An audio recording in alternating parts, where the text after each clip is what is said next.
nagsimaksak daw sa'yo, nagtatrabaho na. Yes, nakamove on na kaming lahat. Nasa akin ngayon, Move on na kayong lahat.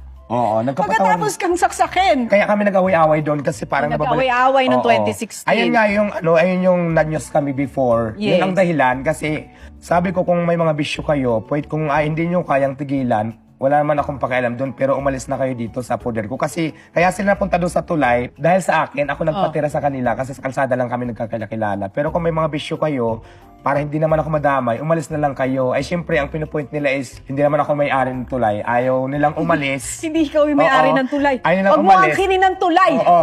Nag-away-away kami. Ayun yung mga time na dumating sa point na nagkasakitan, nasugatan ako dito. Yun yung tapos rumampa ako sa presinto. Ayun yung trending ko noon.